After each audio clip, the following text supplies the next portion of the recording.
सत्संगत जी, प्यार से कहना धन निरंकार जी। तो कैसे इसको जिए? तो बात वही कि परमात्मा से जुड़ के हर समय के सुकून में रहें। और अब अगर आगे सोचें कि ये ब्रह्म ज्ञान भी जीवन में आ गया, एक निराकार के एहसास में भी रहने लगे, सेवा सुमरन सत्संग भी करने लगे, पर एक मन का बदलाव अगर नहीं है तो फिर ये ज्ञान भी मन में नहीं टिकता। और मन से जुड़ी हुई जो पहली चीज आती है वो अहंकार तजना, वो एक समर्पित भाव, मन को एक अपने होने के इस एहसास से हटना होगा और इस परमात्मा के लिए हर हमेशा अर्पित रहना है, एक सेवा में अर्पित रहना है।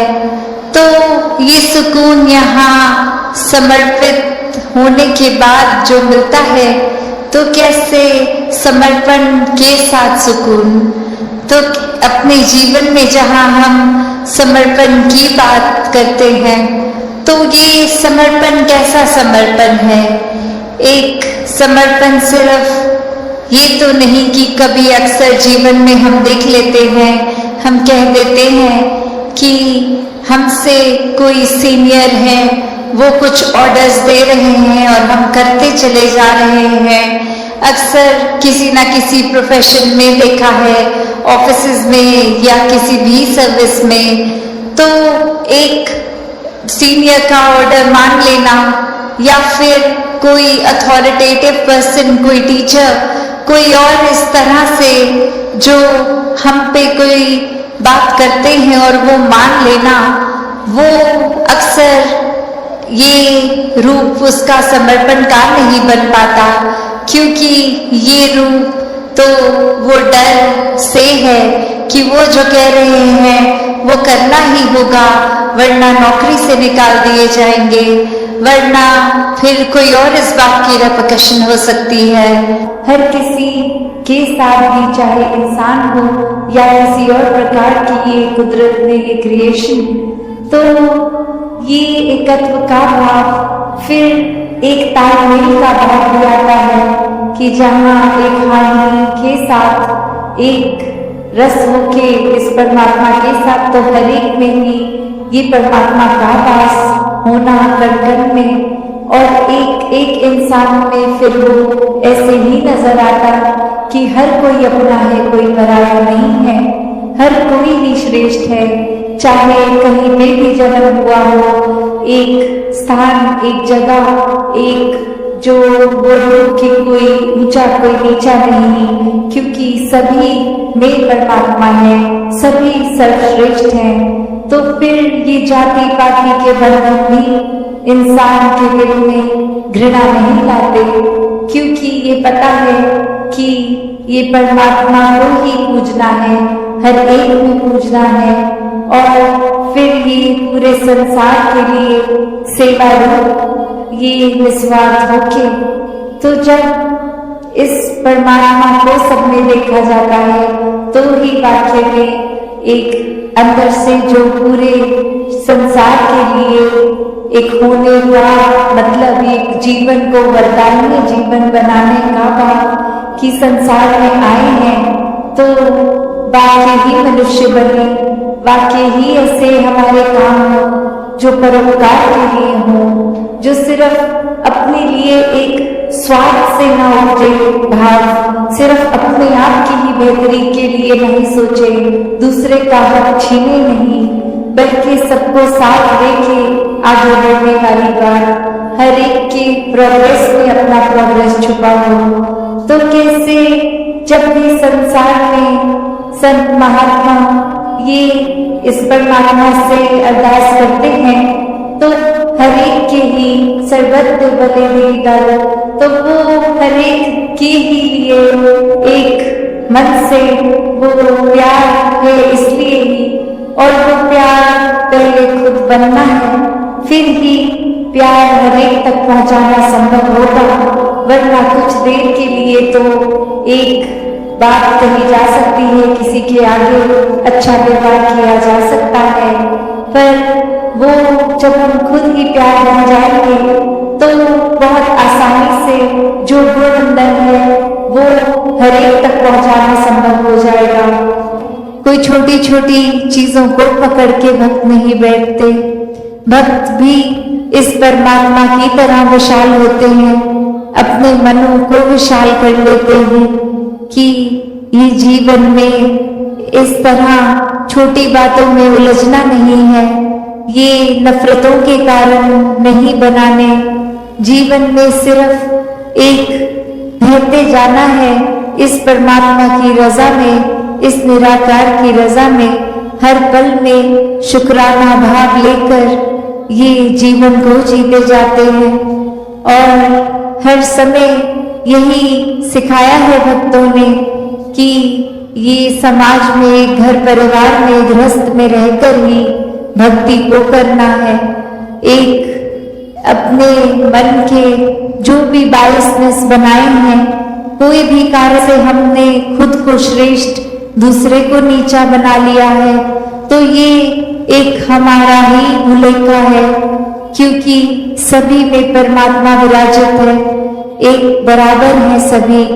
तो एक हमने स्वयं किसी को ऊंचा घोषित कर दिया, किसी को नीचा, क्योंकि वो कहीं और जन्म में है, कहीं और का खाना खाते हैं।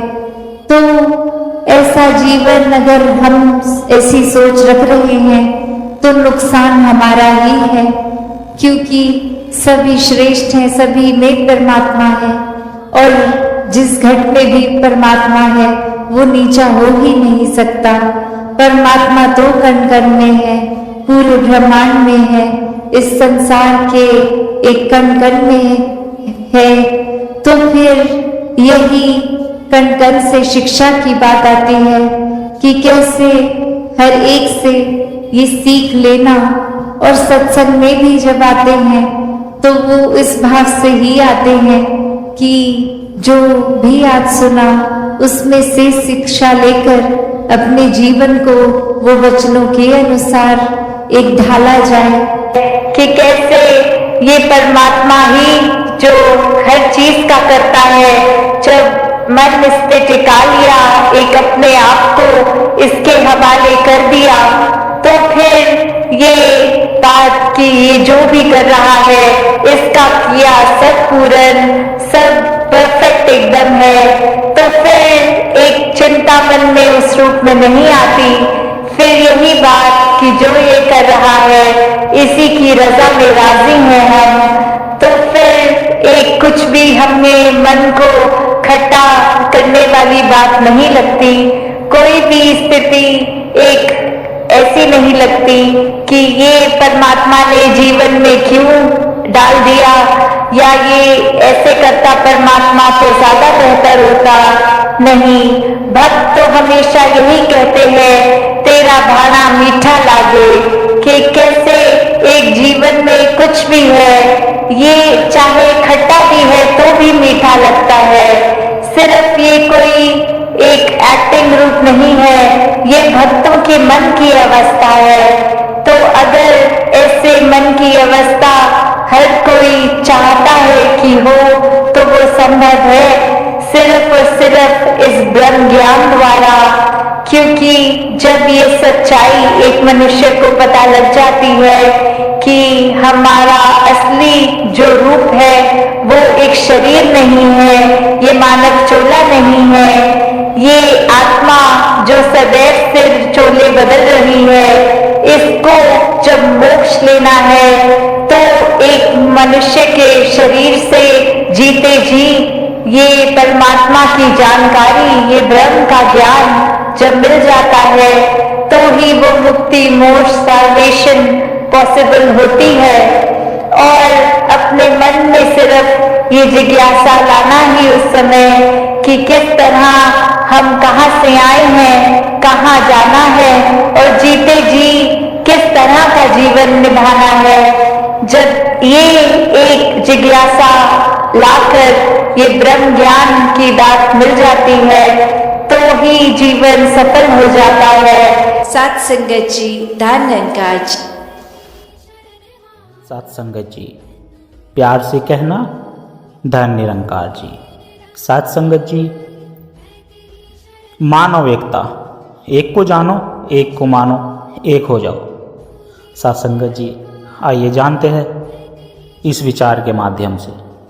सात संगत जी,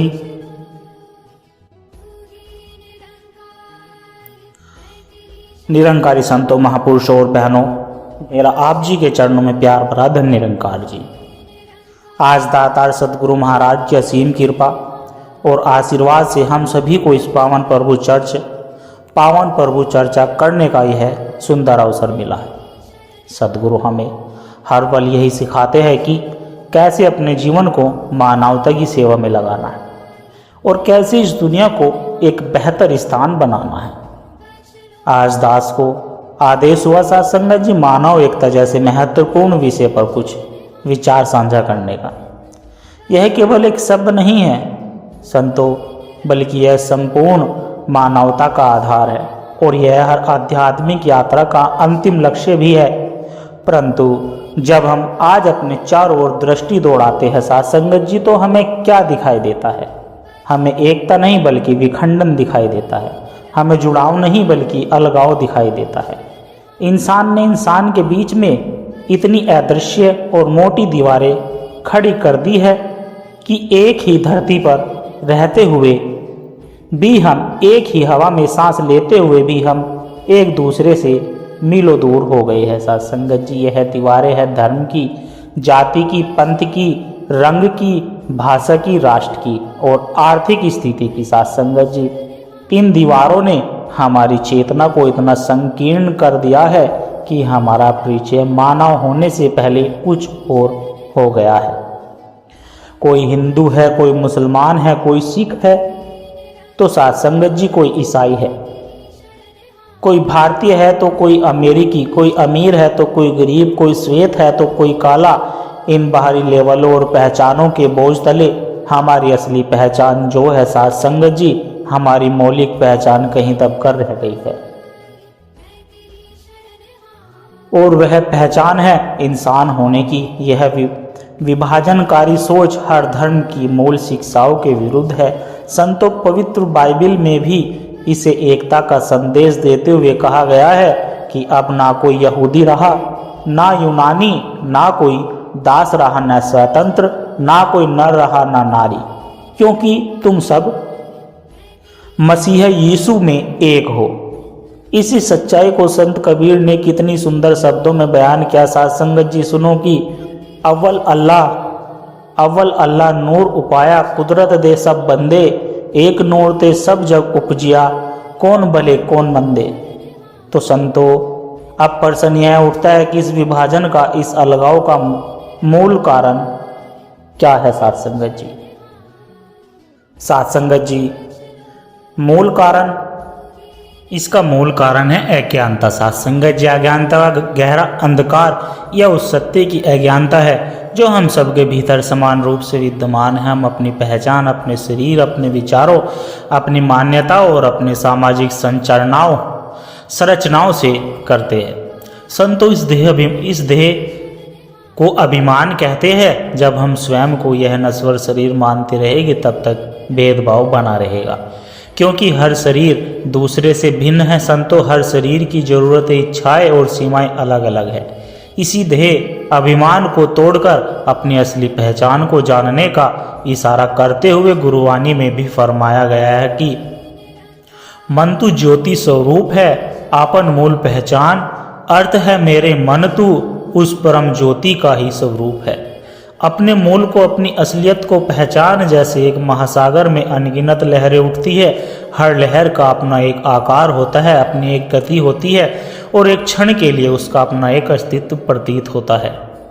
एक लहर दूसरी लहर से खुद को अलग समझ सकती है संतों, उससे टकरा सकती है, उससे प्रतिस्पर्धा भी कर सकती है, लेकिन यह सब केवल सतह तक का खेल है साथ संगत जी।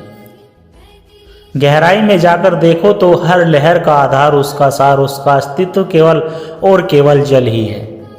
लहरें अलग हो सकती है, जल एक है, ठीक इसी प्रकार संतों मानव भी अलग अलग लहरों की तरह दिखाई देते हैं। हमारी भाषा, संस्कृति, वेशभूषा, मान्यताएं सब अलग अलग लहरों की तरह है, लेकिन हम सबके भीतर जो जीवन तत्व है, जो चेतना है, जो आत्मा है, वह उस एक ही परमपिता परमात्मा, उस एक ही परम स्रोत का अंश है।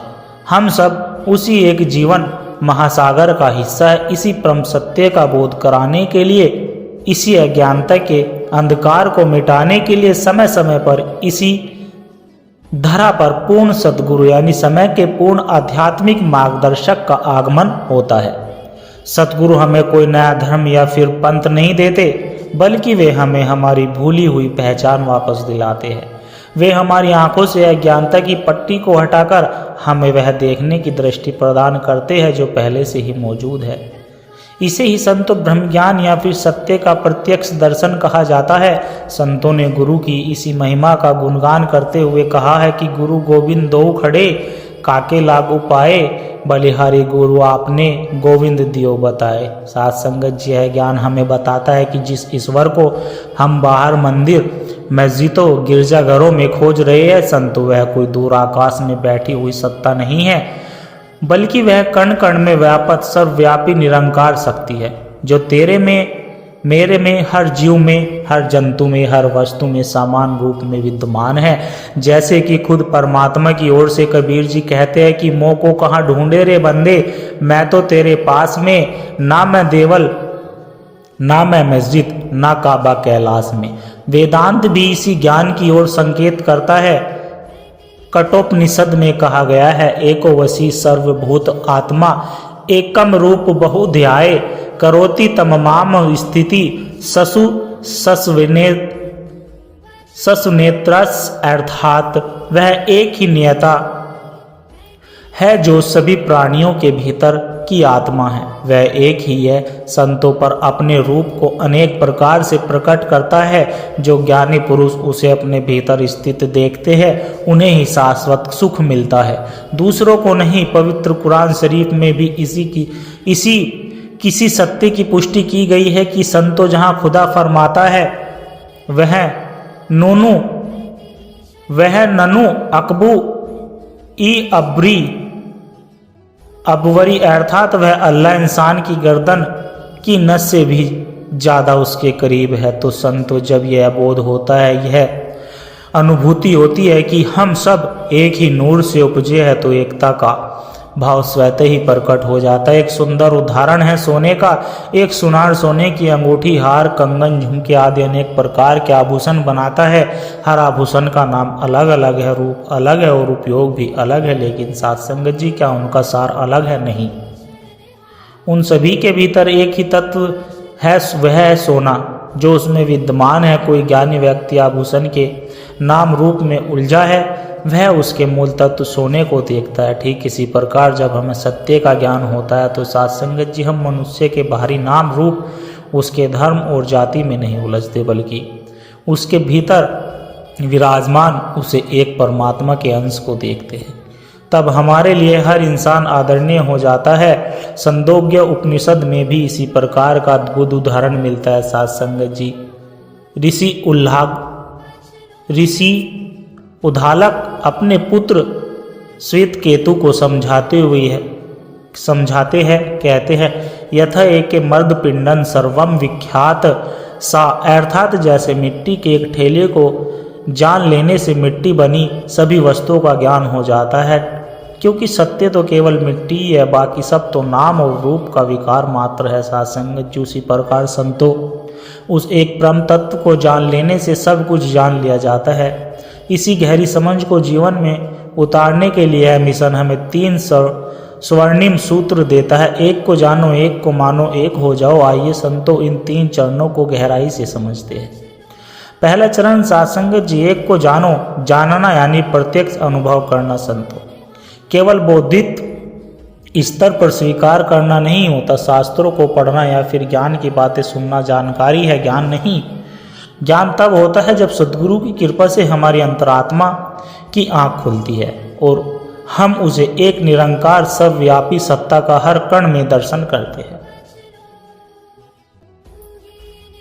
यह एक आंतरिक क्रांति है, वह लक्षण है सत्संग जी, वह क्षण है जब व्यक्ति को पता चलता है अहम ब्रह्मास्म, मैं शरीर नहीं मैं आत्मा हूँ, उस परम ब्रह्म का अंश हूँ और तत्वम वही तू भी है जो मेरे भीतर है, वही तेरे भीतर है। इस ज्ञान के प्रकाश में भेदभाव का अहंकार टिक ही नहीं सकता। सत्संग जी, किसी प्रत्यक्ष ज्ञान की अवस्था का वर्णन भागवत गीता में किया गया है संतो।